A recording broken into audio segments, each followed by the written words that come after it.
Bonjour et bienvenue à ce webinaire sur les perturbateurs endocriniens au travail, ça bouge dans la réglementation, donc organisé par Présence PACA Corse. Excusez-moi, j'ai un bug.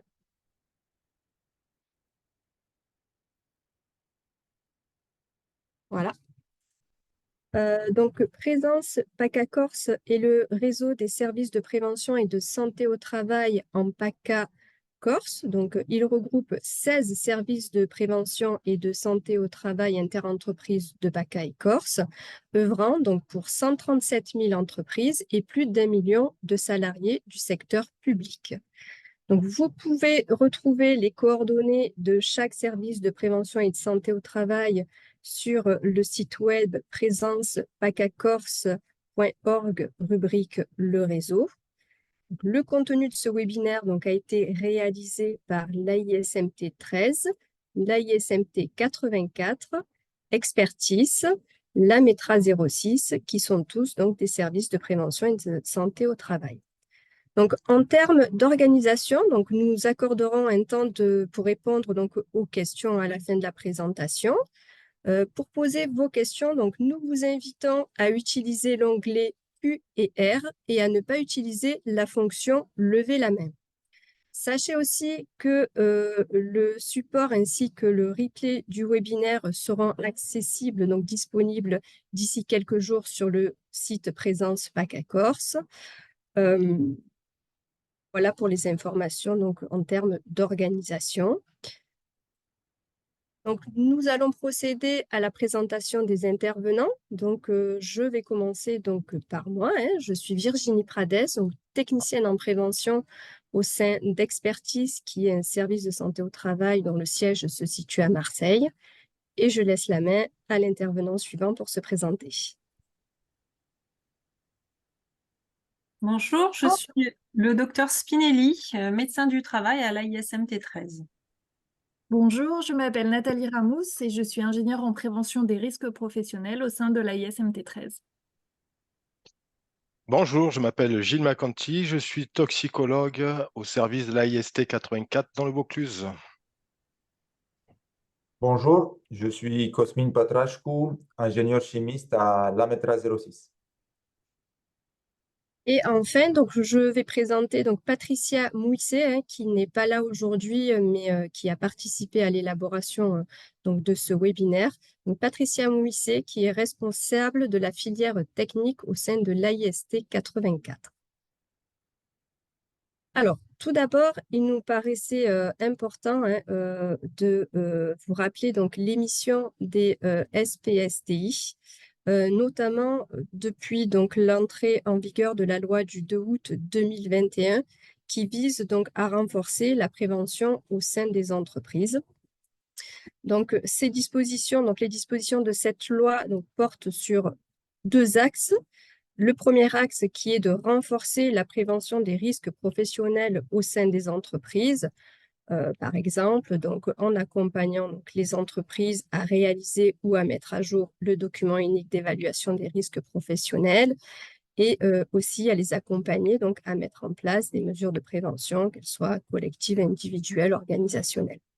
Le deuxième acte, qui vise à améliorer le suivi médical des salariés, dans le but de tracer les expositions de ces salariés aux risques professionnels, par la création du passeport prévention et également du suivi post-exposition avant départ en retraite.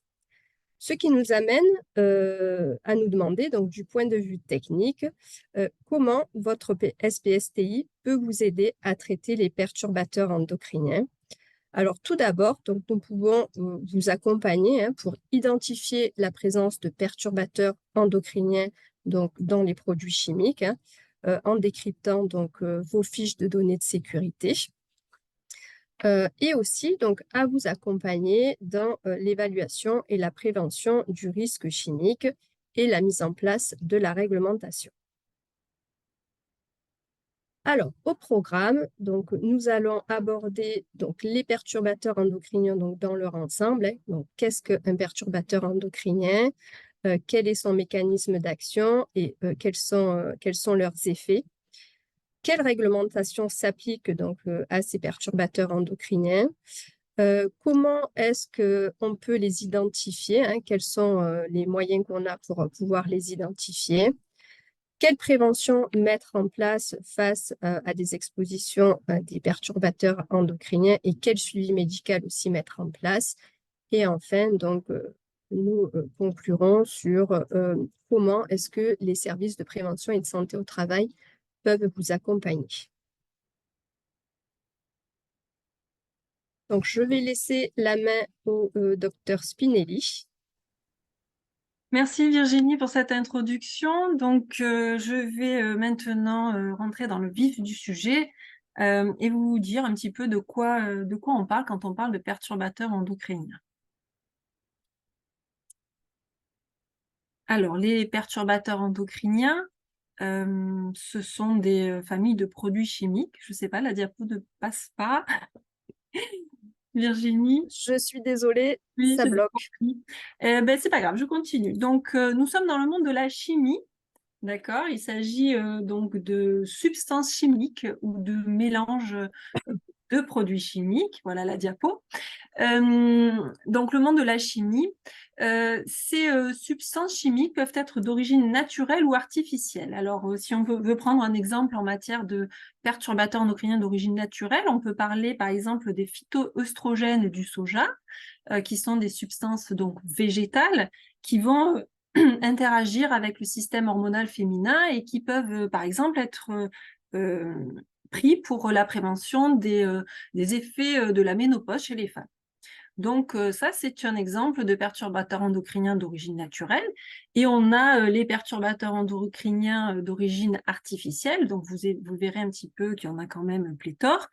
La première fois qu'on a parlé de perturbateurs endocriniens, c'était dans les années 60 avec Rachel Carson aux États-Unis, qui a mis en évidence des troubles de la fertilité chez les populations d'aigles à tête blanche aux États-Unis en lien avec l'exposition à un pesticide, le DDT.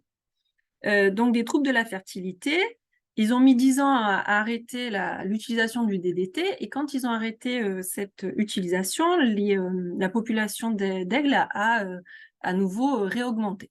Donc ça a été la première, on va dire, information qu'on a trouvée dans la nature hein, sur les effets des perturbateurs endocriniens. Et puis il y a eu d'autres descriptions dans la nature sur des populations d'alligators, d'escargots, etc. Donc, il s'agit de produits chimiques qui agissent sur le fonctionnement du système endocrinien et qui sont capables donc de provoquer des effets nocifs sur la santé. Un des points importants à retenir avec les perturbateurs endocriniens, c'est que l'individu qui est exposé est concerné par ces effets sur la santé, mais aussi sa descendance. C'est ce qu'on va appeler l'effet transgénérationnel. Et aujourd'hui, on a des exemples jusqu'à 3 générations, par exemple avec un médicament qui a été utilisé dans les années, fin des années 40 jusqu'à fin des années 70, le Distilbène, qui était un médicament utilisé chez les femmes enceintes pour éviter les fausses couches et d'autres perturbations liées à la grossesse.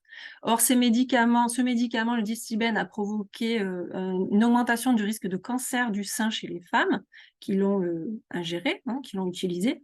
Et aussi aujourd'hui, sur leur descendance, on voit qu'il y a des effets sur la santé, des malformations génitales, plus de risques de cancer du sein, du testicule, donc des effets sur la santé, sur les individus des générations suivantes. Et ça, c'est très important de l'avoir en tête concernant les perturbateurs endocriniens. Donc, les perturbateurs endocriniens vont s'attaquer au système endocrinien. Petit rappel sur ce qu'est le système endocrinien. Ce sont l'ensemble des glandes du corps humain qui vont fabriquer des hormones, mais aussi toutes les fonctions de ces hormones dans le corps. Donc, à la fois la circulation et l'effet qu'elles ont sur les organes cibles, les tissus cibles. Donc les glandes qui fabriquent les hormones, vous allez en avoir partout dans le corps, hein, au niveau du cerveau avec l'épiphyse, l'hypothalamus, mais ça va être aussi la glande thyroïde, le pancréas avec la sécrétion de l'insuline, les glandes surrénales pour ce qui est cortisol par exemple, et évidemment les glandes sexuelles, les testicules chez l'homme et les ovaires chez la femme. Alors, comment ces molécules chimiques vont agir dans le corps? Quel est leur mécanisme d'action? Donc, les hormones vont être fabriquées par ces glandes et vont être ensuite sécrétées dans le corps, vont passer dans le sang. Une fois que c'est dans le sang, ça va aller dans l'ensemble du corps humain et les hormones vont interagir avec les tissus cibles. Et les perturbateurs endocriniens vont pouvoir perturber le message de ces hormones à tous les niveaux d'action de ces hormones. Vous allez avoir notamment au niveau des tissus cibles des systèmes de récepteurs, comme un peu un système d'une serrure et d'une clé. C'est-à-dire que l'hormone, ça va être la clé et le récepteur, ça va être la serrure. Et donc, il va y avoir une connexion entre l'hormone et son récepteur et ça va enclencher des effets dans le corps. Les perturbateurs endocriniens vont pouvoir, par exemple, se fixer au niveau de ces récepteurs à la place des hormones. Et une fois qu'ils sont fixés, ils peuvent avoir des effets soit mimétiques, c'est-à-dire qu'ils vont mimer l'effet de l'hormone, donc potentiellement avoir un effet comme s'il y avait beaucoup, beaucoup trop d'hormones, ou alors au contraire bloquer l'effet d'une hormone. Et empêcher donc le signal du corps d'atteindre le tissu cible. Les perturbateurs endocriniens vont donc avoir des effets différents. On a du mal à savoir quel perturbateur va avoir quel effet. Et ce qui est important aussi de comprendre avec les perturbateurs endocriniens, c'est qu'il n'y a pas de notion de seuil. C'est-à-dire qu'ils peuvent avoir des effets majeurs à des doses très basses, ce qui fait que, et c'est assez particulier en matière de toxicologie, on ne va pas parler de toxicité en fonction de la dose, mais de toxicité en fonction de la période de vie à laquelle on va être exposé. Donc, une fois que ces hormones sont dans le sang, elles vont dans l'ensemble du corps et donc les perturbateurs endocriniens vont passer toutes les barrières biologiques et une fois qu'ils sont dans le sang, vont aller dans l'ensemble du corps humain. Et ils sont soupçonnés de participer à de multiples maladies, comme vous pouvez le voir sur cette diapositive, à la fois au niveau du quotient intellectuel, de l'hyperactivité, de l'autisme. Je vous ai parlé du cas du cancer du sein avec le Distilbène. On va aussi avoir des possibilités de troubles de la puberté. Par exemple, on a de plus en plus de puberté précoce chez les petites filles. On va avoir des malformations génitales, des problèmes de fertilité. Les centres de procréation médicalement assistée s'intéressent beaucoup à l'exposition des parents aux perturbateurs endocriniens. Et quand je dis parents, c'est à la fois la mère et le père, puisque les perturbateurs endocriniens vont avoir des effets sur la qualité du sperme.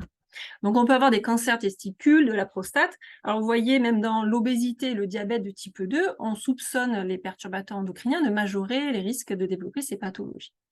Alors, ce ne sont pas des pathologies spécifiques, mais donc ça augmente grandement les risques de développer ces maladies. Alors maintenant que vous savez un petit peu de quoi on parle, la question suivante, c'est où est-ce qu'on va les trouver? Alors, en matière d'activité professionnelle, toutes les activités, tous les secteurs d'activité vont être concernés. Vous voyez là, par exemple, on a tout ce qui est conservateurs et parfums. Alors, les conservateurs dans l'agroalimentaire, vous allez les retrouver dans l'alimentation. Donc, vous allez pouvoir ingérer, avaler des perturbateurs endocriniens. Donc, c'est une voie de pénétration digestive. Et on va pouvoir aussi respirer des perturbateurs endocriniens, donc avec les parfums, mais aussi, par exemple, les sprays détergents. Donc dans le nettoyage industriel, tout ce qui est vaporisé. Vous allez pouvoir aussi avoir une pénétration par la peau, tout ce qui est cosmétique, crème solaire, on le verra un petit peu plus tard. Évidemment, tout ce qui est chimie et les entretiens des espaces verts, tout ce qui est agriculture avec les produits phytosanitaires, les pesticides. Voilà, je laisse maintenant la parole à Cosmine qui va vous brosser un petit tableau de la réglementation. Bonjour et merci pour cette introduction dans le monde des perturbateurs endocriniens. Nous allons voir par la suite les principaux éléments de la réglementation, un des sujets de ce webinaire. Pour faciliter l'échange dans ce webinaire, je propose d'appeler les perturbateurs endocriniens PE. Et en ce qui concerne le Code du travail de la réglementation française, il n'y a pas de texte spécifique au PE. En revanche, comme vous savez, ce sont des substances chimiques. Donc, les textes sur l'évaluation et la prévention du risque chimique du Code du travail s'appliquent aussi au PE. et plus particulièrement les textes qui encadrent les agents chimiques dangereux identifiés comme CMR. Donc, les articles R 4412-59 à R 4412-93. Il existe néanmoins un texte spécifique aux femmes enceintes qui interdit l'exposition aux PE identifiés comme reprotoxiques de cette population. Ce qu'il faudrait retenir est que la réglementation, que ce soit au niveau français ou au niveau européen, elle est en constante évolution. Voyons voir ce qui se passe au niveau européen. Les substances chimiques, vous le savez peut-être, sont évaluées par le règlement REACH, donc qui gère automatiquement les PE, qui sont des substances chimiques. Il n'existe pas non plus de texte spécifique au PE dans le règlement REACH. Néanmoins, ce règlement gère aussi la restriction de la mise sur le marché des substances qu'on trouve très préoccupantes, comme les cancérigènes, mutagènes, reprotoxiques. Et parmi ces substances, on trouve aussi des substances qui ont des effets PE, pour lesquels il y a suffisamment de preuves de ces effets. Toujours au niveau européen, la nouveauté qui a généré ce séminaire, c'est qu'il y a un changement. Il y a des nouveaux critères qui ont été adoptés qui concernent ces PE. Et on a créé des nouvelles classes de danger pour identifier ces substances, que ce soit par rapport à leur effet sur la santé humaine, que ce soit par rapport à leur effet sur l'environnement, ou pour les substances qui sont persistantes, bioaccumulables et toxiques, ou très mobiles. Vous allez avoir donc des nouvelles classes de danger que vous allez identifier sur l'étiquette de vos substances ou dans la fiche de note de sécurité, et qui vont apparaître à partir du 1er mai 2025 pour les substances pures, ou à partir du 1er mai 2026 pour les mélanges. Bien que dans le Code du travail, il n'y a pas de texte spécifique au PE, dans le Code de la santé publique, il existe un texte, l'article du 28 septembre 2023, qui fixe une liste de substances identifiées comme PE pour la population générale. Et cette liste, elle est fortement inspirée des listes européennes, sujet qu'on va traiter par la suite. Vous avez donc vu que la réglementation française ou la réglementation européenne concernant les PE n'est pas fixe, elle est en cours d'évolution, parce que les connaissances concernant ces substances ne sont pas stabilisées. Ces substances sont toujours en cours de recherche. C'est pour cette raison qu'il ne faut pas attendre l'évolution de la réglementation, ou il ne faut pas attendre que la réglementation soit stabilisée, mais il faut déjà agir. La principale raison, c'est qu'il faut préserver la santé des salariés ou pérenniser votre activité, et non pas seulement respecter un code du travail. Car vous avez vu plus tôt, les PE, vous allez les trouver partout, que ce soit dans le monde professionnel, mais aussi dans le monde privé, quand ils se trouvent dans les cosmétiques, dans les jouets, dans les meubles, dans l'eau potable ou dans l'alimentation, dans les lessives. Et donc, il faut utiliser les principes de précaution, donc agir avant l'apparition d'une maladie, ce qu'on appelle, nous, faire de la prévention primaire. Vous avez ici un exemple d'emploi des principes de précaution et de ne pas attendre que la réglementation nous contraint à faire quelque chose. Vous avez l'octocrylène, une substance qui est un filtre anti-UV présent dans les crèmes solaires. Et cette substance, lorsqu'elle est dégradée par les UV, elle va générer du benzophénone. Ce produit, il est cancérigène en B, nocif pour l'environnement, mais il est aussi identifié sur la liste des PE de l'ANSES, liste, vous vous rappelez, qu'on va voir plus tard.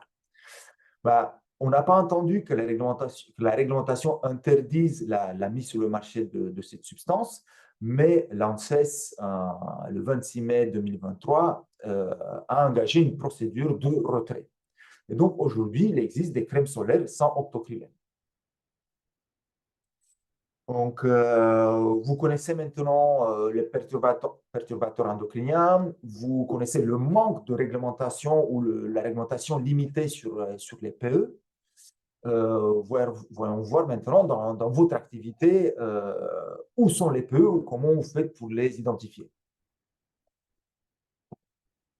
La première approche, la plus simple, c'est vous regardez l'étiquette de vos substances ou vous regardez les fiches de données de sécurité de vos substances et vous cherchez des mentions de danger, ces fameuses mentions qui vont apparaître dues au changement de réglementation européen. Donc, principalement, on va chercher le H380 qui sont les perturbateurs endocriniens avérés pour la santé humaine, le H381, les PE suspectés pour la santé humaine, mais aussi les H430 ou H431 qui vous informent sur les PE pour l'environnement. Ce changement dans les étiquettes ou dans la FDS vont apparaître à partir du 1er mai 2025 pour les substances et 2026 pour les mélanges. Donc aujourd'hui, vous n'allez pas encore les trouver. Et en plus, il y aura une tolérance de 18 mois pour les substances et de 24 mois pour les mélanges pour laisser le temps aux fabricants de se mettre à jour. Donc, en attendant, comme je vous ai parlé, il existe même s'il n'y a pas de réglementation spécifique au PE, il existe des listes de PE officielles ou institutionnelles qu'on va voir par la suite. Et donc, il y a une deuxième approche qu'on appelle l'approche approfondie. Donc, pour ceux qui sont plus aguerris dans l'évaluation et la prévention du risque chimique, vous pouvez regarder dans la fiche de données de sécurité de vos substances, vous allez à la rubrique 3 qui décrit les substances présentes dans vos produits et vous allez regarder les numéros CAS. Avec ces numéros CAS, vous pouvez les comparer aux différentes listes. La première liste, c'est la liste EDList, c'est une liste européenne qui, elle, dans la section 1 ou dans la section 3, va lister les perturbateurs endocriniens sur lesquels il y a un consensus au niveau européen sur leur effet, ou au moins dans un des pays. Et vous avez ici le lien pour aller sur cette liste. Au niveau français, il y a la liste proposée par l'ANSES. Vous avez aussi le lien pour y aller dessus. Ou pareil, il y a 3 niveaux pour l'identification des PE en fonction de la connaissance et des effets qu'ils ont sur la santé. Et en plus de la liste européenne et de la liste française, il y a une troisième liste, la liste des DUCT, qui est une liste proposée par des scientifiques. Ce qu'il faut retenir, c'est que la majorité des substances se trouvent dans les 3 listes. Donc, quelle que soit la liste que vous utilisez, vous allez avoir des informations pertinentes.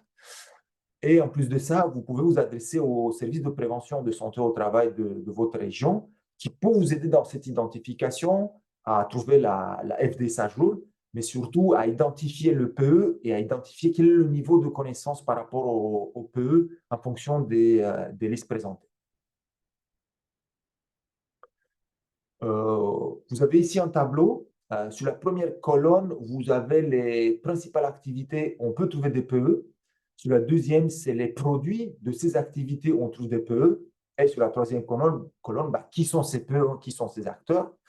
Nous n'allons pas la citer en entier, cette liste, mais on va mettre l'accent sur des secteurs dans lesquels on n'utilise pas historiquement des produits chimiques et pourtant, vous allez avoir des PE, comme la cosmétique, avec des agents anti-UV, des parfums, comme le textile, avec les retardateurs de flamme, où il y a des composés paraffinés chloroalcanes ou des composés fluorés. Dans le commerce, c'est ce que vous connaissez peut-être déjà avec les additifs dans l'étiquette de caisse, le bisphénol A ou le bisphénol S, ou dans le nettoyage industriel, dans les détergents, on peut trouver le nonylphénol qui est un PE. Vous allez avoir ici quelque chose qui est plus précis à notre région, à PACA-Corse. Comme vous le savez, les services de santé et de prévention au travail ont des outils qui aident à l'identification des substances chimiques, dont les PE. Et là, un des outils, c'est la base Quarks, dans lequel nous avons enregistré toutes les substances chimiques qui sont utilisées par tous les adhérents qui ont envoyé leur fiche de sécurité dans toutes les régions, dans toute la région. Et on a identifié environ presque 3000, plus de 3000 substances chimiques différentes. Et si on regarde ceux qui sont peu avérés dans la liste européenne, la liste donc niveau 1, on identifie 78 substances. Et si on élargit cette liste à ceux qui sont dans le niveau 2, donc qui sont encore à l'étude, on arrive à plus de 700 substances. Donc, comme vous pouvez le voir sur les substances que vous utilisez, dans les 3000, il y en a plus de 700 qui sont peu aujourd'hui, donc vous les utilisez. Et sont principalement dans le secteur automobile, dans le secteur de l'ingénierie, secteur pharmaceutique, mais aussi dans le notice, dans la fabrication des peintures. Et les produits que vous utilisez qui contiennent des PE sont la colle, la peinture, la résine, des huiles ou certains réactifs.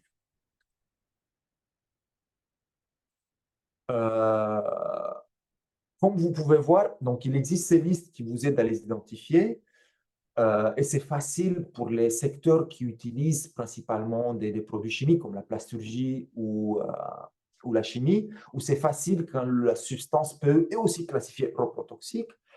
Mais c'est beaucoup plus complexe dans les secteurs où on n'utilise pas principalement des substances chimiques, comme l'ameublement, la textile ou la coiffure. Et j'ai pris ici deux exemples. L'exemple du résorcinol, qui est un produit de coiffure, qui est un PE, mais il n'y a pas d'information claire sur ses effets perturbateurs endocriniens sur l'étiquette ou la FDS. Sur l'étiquette, comme vous pouvez voir, on nous attire l'attention, on sait qu'il est dangereux pour l'environnement. Un autre exemple, c'est la MTBE, méthylterbutylèther, qui est présent dans les produits d'entretien automobile, qui est un peu, mais une fois de plus, l'information n'est pas claire sur l'étiquette ou dans la FDS. On voit qu'il est inflammable, on voit qu'il a des effets sur la santé, mais rien sur les effets PE. Donc, pour ces effets-là, votre service de prévention de santé au travail, il possède des préventeurs expérimentés. On a des moyens documentaires. J'avais pris l'exemple de la base Quartz, mais ici à la base Toxylist. On a aussi des outils d'analyse qui nous permettent facilement d'identifier quels sont les PE et quel est le niveau de connaissance par rapport à ces PE dans les substances que vous utilisez. La situation elle est encore plus complexe pour les produits de réaction ou les produits de dégradation, qui sont des produits qui n'ont pas de FDS, ou pour les produits qui n'ont pas de FDS, qui sont la majorité des produits cosmétiques. Dans ce cas-là, ce qu'il faudrait, c'est que vous ayez une connaissance de votre processus, une connaissance de vos produits, et après demander l'aide à votre service de prévention et de santé au travail qui va vous aider à identifier s'il y a des PE dans vos produits sans FDS ou dans vos produits de réaction ou vos produits cosmétiques. Donc, vous connaissez maintenant les PE, vous connaissez la réglementation, ou plutôt le manque de réglementation sur les PE. Vous connaissez maintenant, vous avez quelques éléments, quelques outils, comment identifier les PE dans votre entreprise. Vous connaissez l'existence de ces listes avec les niveaux des connaissances par liste. Mais bon, l'objectif final est de faire de la prévention. Et voyons comment on peut faire de la prévention liée à ces PE. Vous savez maintenant, les PE sont des substances chimiques. Donc, vous avez de la chance, vous pouvez appliquer la même stratégie que pour la prévention du risque chimique. Donc, en premier lieu, vous devez essayer de supprimer ou de substituer les PE. Si ce n'est pas possible, vous devez limiter l'exposition en utilisant des circuits fermés, en séparant les salariés de l'endroit où les produits sont utilisés, donc peut-être en automatisant des processus, ou sinon, vous devez encoffrer et capter les postes de travail où les PE sont utilisés. J'attire votre attention sur ce qu'a dit ma collègue plus tôt, c'est qu'il n'existe pas de seuil connu en dessous desquels les PE n'ont pas d'effet sur la santé. Donc, vous devez baisser le niveau d'exposition au niveau le plus bas techniquement possible. En complément, vous devez aussi informer vos salariés au risque des PE, aux effets des PE, principalement les femmes enceintes et allaitantes, mais aussi les femmes et les hommes en âge de procréer. Voyons par la suite comment on peut faire donc de la prévention du risque chimique, donc de la prévention du risque des PE.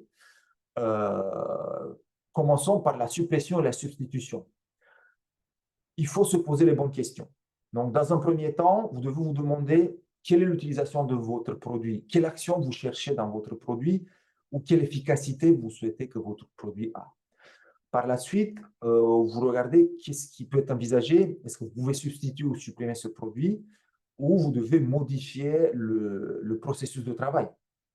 Pour le faire, vous devez établir un cahier des charges avec les informations identifiées plus tôt, hein, donc degré d'efficacité, effet du produit, et vous créez un tableau de besoins. Par la suite, vous mettez un tableau comparatif de chaque option existante sur le marché. Et pour ce faire, vous demandez à votre fournisseur de substances ou de produits chimiques ou vous regardez ce que vos confrères ont fait comme essai ou comme technique. Et dans ce tableau comparatif, des produits ou des techniques identifiés, vous essayez d'identifier celles qui correspondent le plus à vos besoins et vous faites dans un premier temps un essai à petite échelle, après un essai à grande échelle. Très important pour qu'un projet de substitution ou de suppression soit couronné de succès, il faut impliquer tous les métiers, que ce soit les achats, que ce soit les responsables de sécurité, que ce soit les utilisateurs ou que ce soit le médical, donc plus concrètement votre service de prévention de santé au travail. Et sur la droite, j'ai mis un exemple. Hein, un coiffeur utilise une crème contenant du résorcinol. Il se pose des questions, qu'est-ce qu'il cherche de ce produit?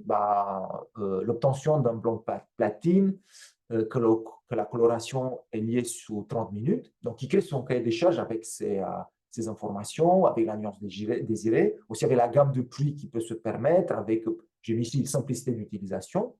Avec ce cahier des charges, il va contacter les différents fournisseurs de produits et il va faire des essais. Là, j'ai pris l'essai. Il y a un fournisseur qui propose BioBlanc numéro 7. Il fait l'essai concluant. Donc, la substitution a été réalisée.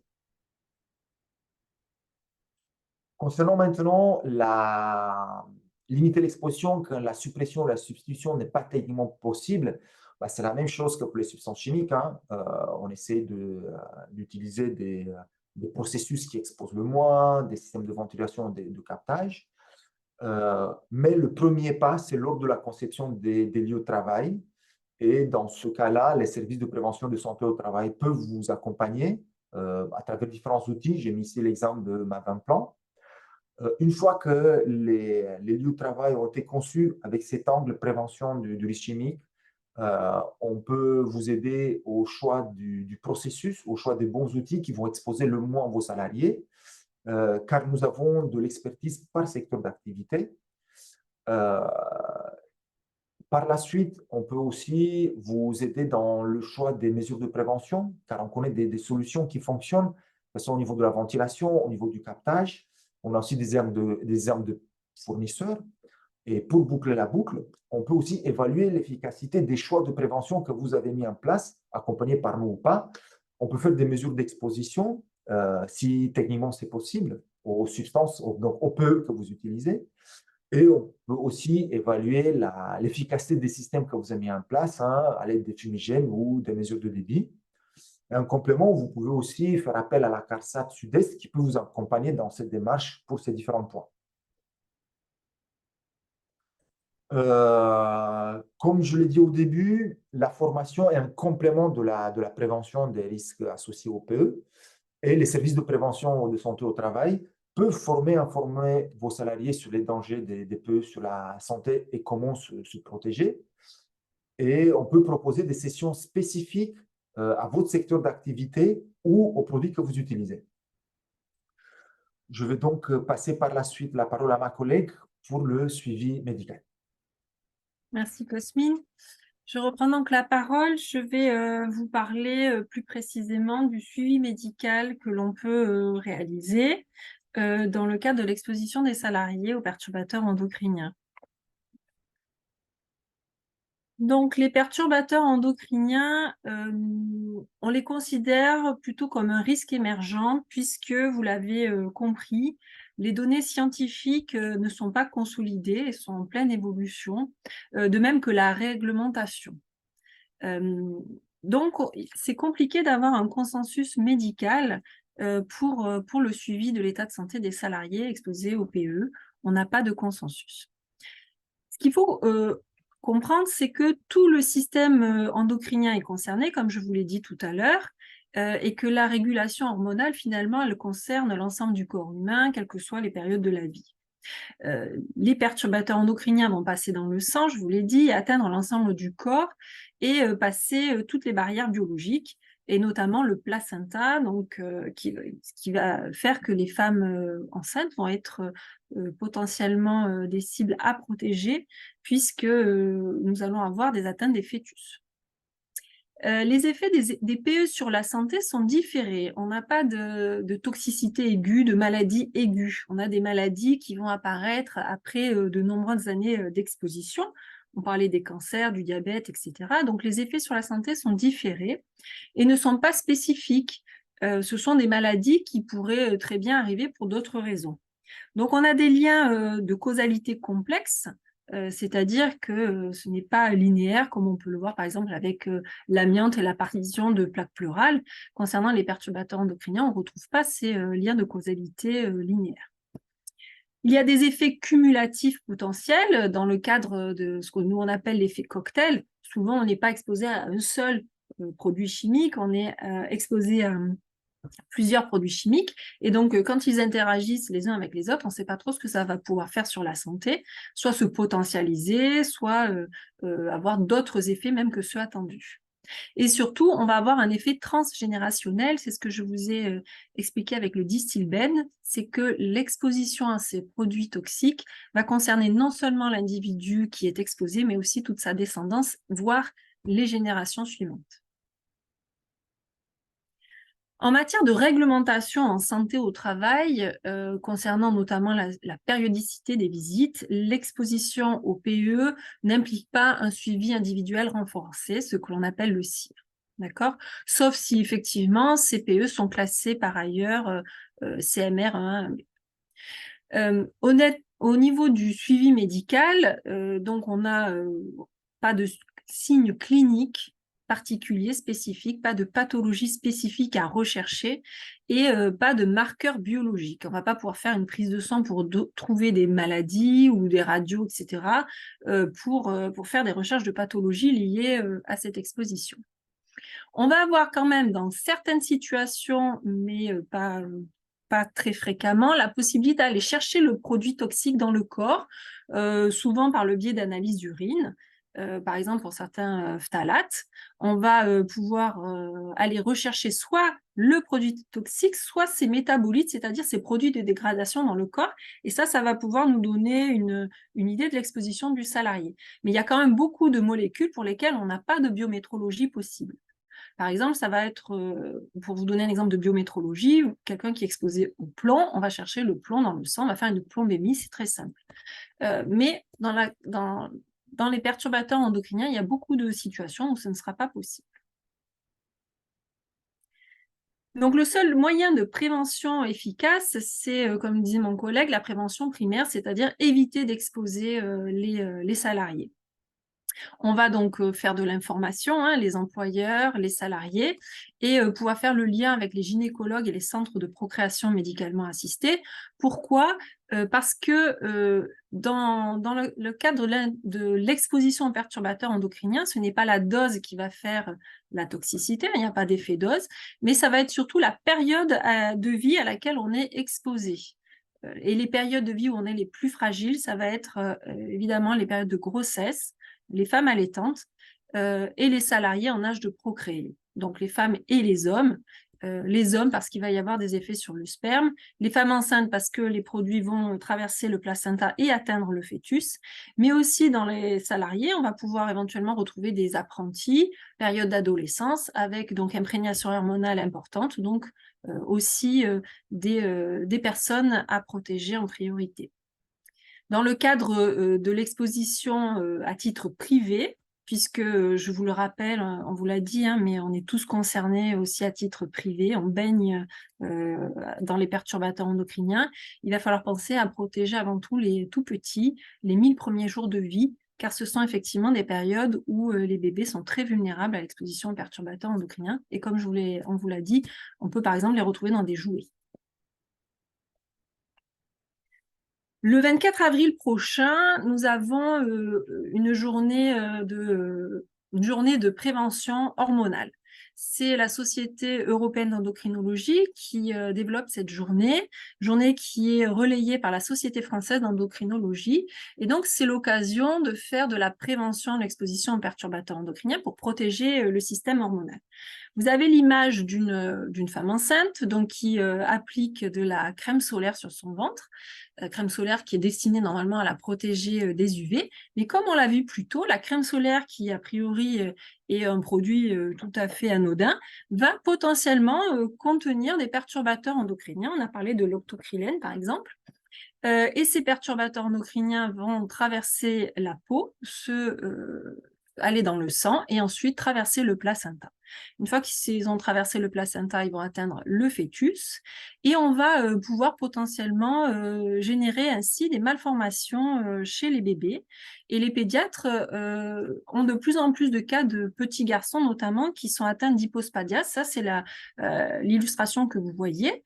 Hypospadias, qui est donc une anomalie d'ouverture du méa urinaire qui normalement s'ouvre au bout de la verge et dans cette pathologie va s'ouvrir sur le flanc inférieur de la verge. Donc ce sont des pathologies qu'on doit opérer et qui sont en lien avec une exposition aux perturbateurs endocriniens des fœtus.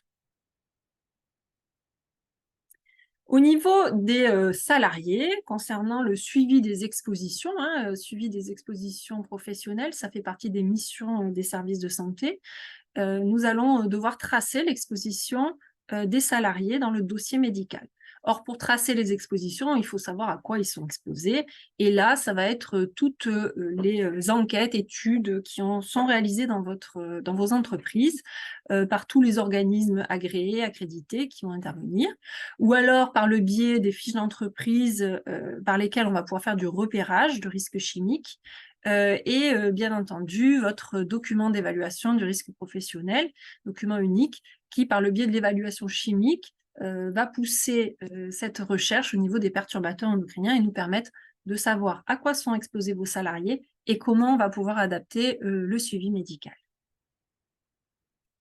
Je repasse maintenant la parole à Virginie pour la fin de ce webinaire. Merci. Bien, merci Cosmine, merci Valérie.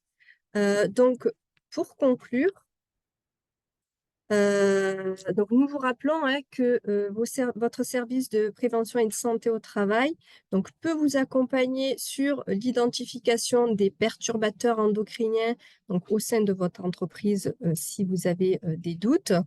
Nous pouvons aussi vous informer et vous conseiller donc, sur l'évolution des connaissances et de la réglementation. Nous pouvons également donc, vous accompagner à évaluer le risque chimique, soit, donc, comme l'a dit Valérie juste avant, donc, par la réalisation de la fiche d'entreprise, donc au travers du repérage des risques et à l'accompagnement à la réalisation ou à la mise à jour donc, de votre document unique, mais aussi donc, en vous formant donc, sur des outils spécifiques qui vous permettront donc, d'évaluer donc, le risque chimique. Nous pouvons aussi donc, vous accompagner et vous conseiller donc, dans la mise en place de mesures de prévention donc, qui permettront de protéger les salariés exposés.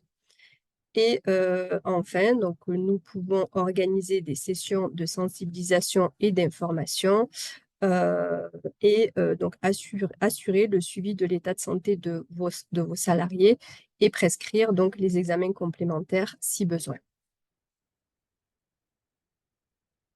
Donc, nous vous remercions donc, pour votre participation. Donc, petit rappel, donc, vous pourrez retrouver le replay et le support donc, sur le site web de Présence PACA Corse dans quelques jours. Autre information aussi, lorsque vous allez donc, quitter le webinaire, il va y avoir une fenêtre qui va s'ouvrir et donc nous vous remercions d'avance donc de bien vouloir répondre donc au questionnaire. C'est un questionnaire qui va vous être proposé donc pour évaluer notre webinaire. On va passer maintenant donc au temps de questions-réponses et donc pour ça je vais laisser la main donc à mes collègues. Pour moi, de mon côté, j'ai pas de questions du tout. Tout le monde était très bien et très clair, apparemment. Nathalie, tu as quelque chose, toi? Même chose de mon côté. Non, Mais n'hésitez pas si vous avez des questions, c'est le moment. moi, j'en vois une qui apparaît. Ah, ça arrive. Oui.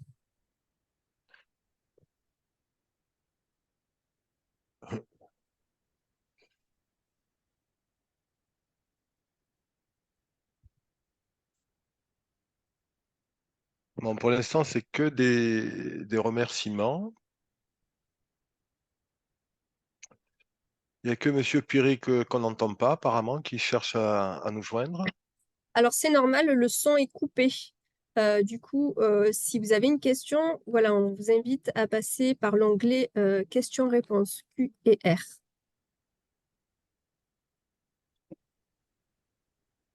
Alors, une question est apparue. Comment sensibiliser les salariés sur les produits domestiques, les principaux PE trouvés dans les produits? Ben, moi, je dirais de la même façon que les produits qu'on trouve de partout, hein. Ah, comme je l'ai dit plus tôt, si vous voulez l'appui des services santé, de prévention de santé au travail, nous, on peut vous proposer des sessions de sensibilisation spécifiques. Et comme ma collègue l'a dit plus tôt, c'est très difficile de séparer les PE dans le monde professionnel du PE dans le monde privé, car dans les produits de nettoyage, on va le trouver dans les deux, ainsi de suite. Et voilà, c'est une des réponses que je peux vous proposer. Faites appel à nous en fonction de l'activité que vous avez ou en fonction des produits que vous utilisez. Là, on peut vous proposer une sensibilisation. Et les principaux PE trouvés dans les produits, la première source d'information, ça c'est le tableau que vous allez trouver dans la présentation de ce webinaire où vous avez les PE par produit et par secteur d'activité. Et s'ils ne sont pas là, voilà, faites appel à nous, donnez-nous les noms ou les FDS des produits que vous utilisez et nous, on pourra faire des recherches pour vous dire parmi ce que vous utilisez, lesquels sont les PE.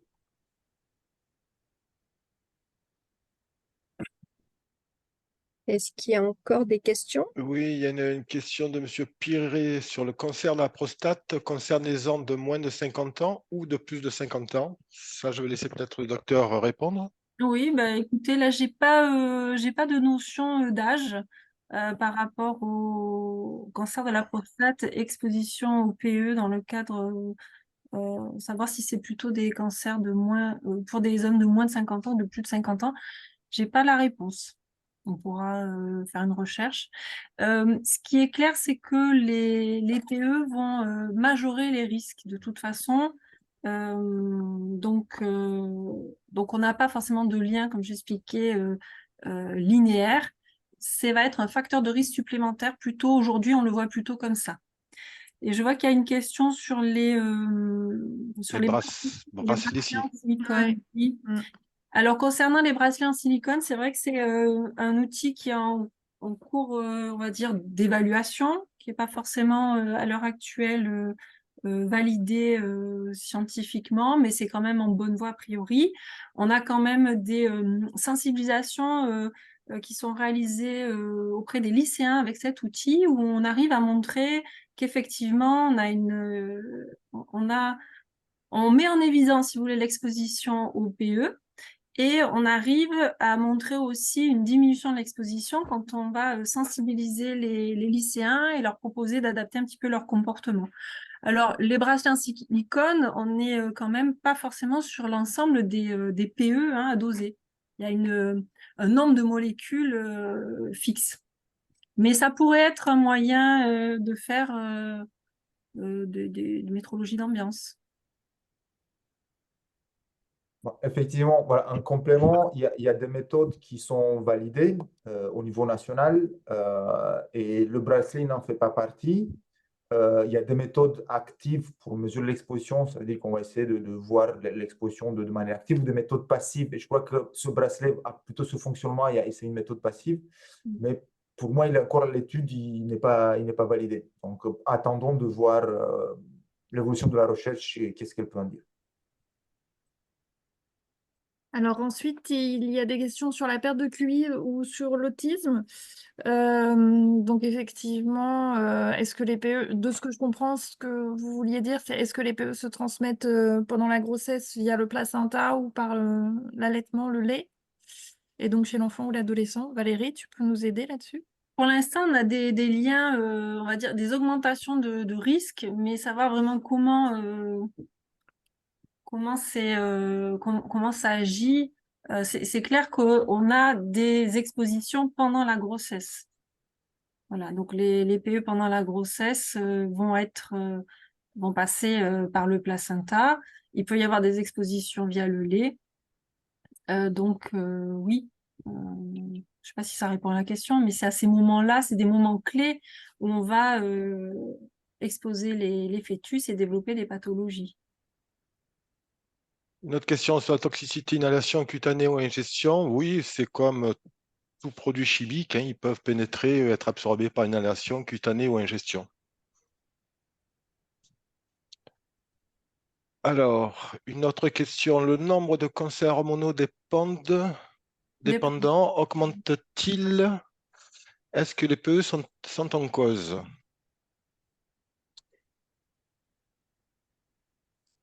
On pourra rebondir peut-être sur la polyexposition. Oui, c'est ça en fait, hein. Les cancers augmentent. Le cancer, c'est une maladie qui est multifactorielle, à part vraiment certains cancers spécifiques. Donc, il y a beaucoup de choses qui vont intervenir dans l'apparition des cancers. Vous dire, oui, les PE font partie des facteurs de risque qui aggravent le risque d'apparition de cancer. Mais il y en a beaucoup d'autres, hein. Il y a l'alimentation, vous avez le travail de nuit qui augmente les cancers du sein. Le cancer, c'est une maladie multifactorielle en général.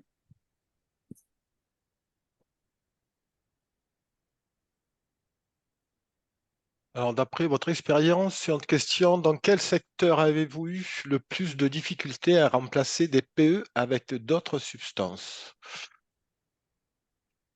Moi, j'ai pas trop de retour à ça pour l'instant. Est-ce que quelqu'un pourrait y répondre? Cosmine, tu as des exemples En peut-être? fait, que ce soit la substitution ou la suppression, on ne fait pas d'instinction PE et autres substances chimiques. C'est peut-être aussi une autre précision que je voudrais amener, c'est que l'évaluation des risques se fait dans son ensemble à tous les produits chimiques que vous utilisez, qu'ils soient cancérigènes, mutagènes, reprotoxiques, PE. Et en fonction de l'évaluation des risques, vous identifiez quel est le produit le plus critique à substituer. Et ça peut être un PE, ça peut être un cancérigène, un mutagène, ou ça peut être un inflammable. Et on n'a pas de statistiques précises dans quel secteur ça a été le plus difficile. C'est généralement, et là je vais parler des substances chimiques, on a des difficultés quand la substance chimique est un intermédiaire, donc elle est imposée par le futur client. Donc, on n'a pas la main pour nous la substituer parce que le client veut qu'on utilise cette substance-là. Ou à l'inverse, c'est le fournisseur. Il n'y a qu'un fournisseur qui propose certains produits, on peut utiliser que cela. Là, on a les difficultés. Ou quand on cherche une propriété particulière d'une substance, et là, on a des difficultés à les substituer. Mais ça se trouve, je pense l'exemple des coiffures. Donc, les gens qui sont franchisés, bah, ils vont être obligés d'utiliser les produits de la franchise. Donc là, ils auront du mal à substituer. Mais ce n'est jamais des contraintes techniques. C'est techniquement que si on ne peut pas trouver une autre substance, on peut trouver un autre processus. Il y a tout le temps des solutions techniques ou pour substituer ou pour supprimer. C'est souvent lié aux fournisseurs, aux clients ou à des contraintes économiques aussi qui existent et qui sont réelles. Voilà de mon expérience, ce que je peux dire. Alors, une autre question. Doit-on consommer principalement des produits bio durant la grossesse pour éviter les PE à notre enfant? Alors, évidemment, c'est ce qu'on disait, hein, la grossesse, c'est la période vraiment, il faut éviter d'être exposé au PE. Donc, l'alimentation, évidemment, mais c'est aussi tout ce qui est produits cosmétiques, hein. On a parlé de la coiffure, des crèmes solaires, du maquillage. Donc, il faut être vigilant. Les produits d'entretien aussi. On dit aussi classiquement faire attention quand on va peindre la chambre de bébé avant son arrivée. Là aussi, vous pouvez vous exposer. Donc, il y a quand même des précautions à prendre.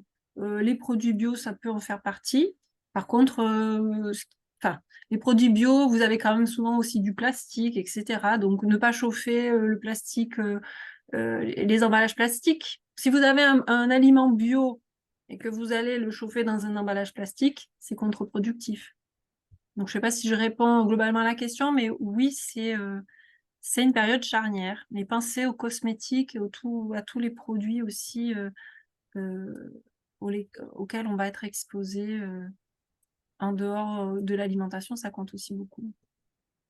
Et surtout, oui, comme disait le docteur, éviter de chauffer les produits au micro-ondes dans des matières plastiques.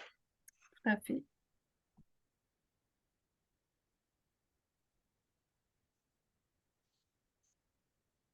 Bien. Est-ce qu'il y a d'autres questions? Pour le moment, non.